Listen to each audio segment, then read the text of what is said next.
वक्फ संशोधन बिल के खिलाफ all India Muslim personal law board आज राजधानी दिल्ली में प्रदर्शन कर रहा है।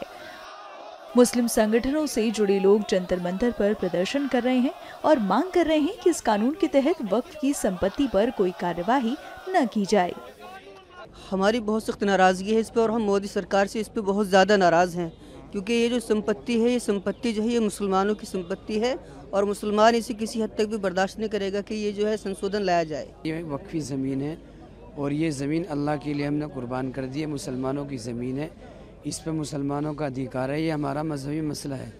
इसके अंदर अगर कोई इस तरह की दखल अंदाजी होगी तो बर्दाश्त नहीं की जाएगी। जब तक ये बिल जो है वापस नहीं ले जाएगा, जो इन्होंने कानून बनाया है, तो हम यहाँ से नहीं जाएंगे। ये जो बिल पास किया है इसे रद्द करवाना है। हाँ जी। क्या कुछ कमियां लग रही है इस बिल में आपको? बस ये जो ज़मीन है हमारी है, हमने इन ज़मीनों पे कोई वो नहीं चाहिए हमें कार्रवाई।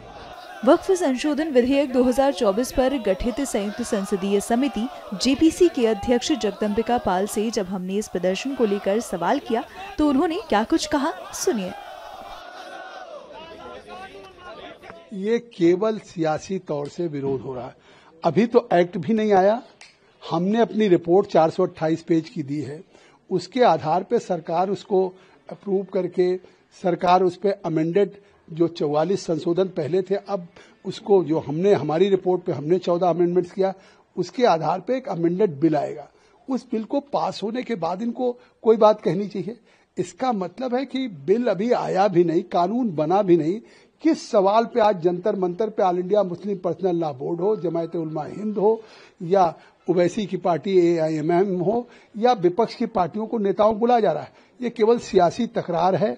लोगों के मन में गुमराह किया जा रहा है। सरकार के प्रति केवल एक विरोध करने के लिए कहा जा रहा है। अन्यथा ये कानून जो सरकार लेकर के आई थी और जेपीसी को सुपुर्द हुआ था, वो एक बेहतरी के लिए। लोग कह रहे हैं जंतर मंतर में बैठ के साहब हमारे अख्तियार डीएम को दे दिया जाएगा। कहीं नहीं डीएम को। अगर कोई डिस्प्यूट होगा वक्फ की प्रॉपर्टी के साथ और किसी का चाहे किसी सरकार के साथ या किसी और के साथ, अब डीएम को अधिकार नहीं होगा। डीएम से ऊपर चाहे कोई राज्य सरकार का सेक्रेटरी होगा, कमिश्नर होगा। और यहां तक कि ट्रिब्यूनल में अगर कोई एग्रीव्ड है तो उसको हाई कोर्ट सुप्रीम कोर्ट जाने का उसको अवसर मिलेगा। और बेहतर कानून बनाया जा रहा है। इसके बाद भी मुझे तो आश्चर्य है कि किसी एक सवाल को तो बता दें कि इस हमारी रिपोर्ट में उनके हितों पे कुठाराघात होगा या हमने ऐसा कोई प्राविधान किया है जिस पे वो सवाल उठा करके देश को गुमराह कर रहे हैं कि साहब मस्जिद और खानका कब्रिस्तान ये चली जाएंगी।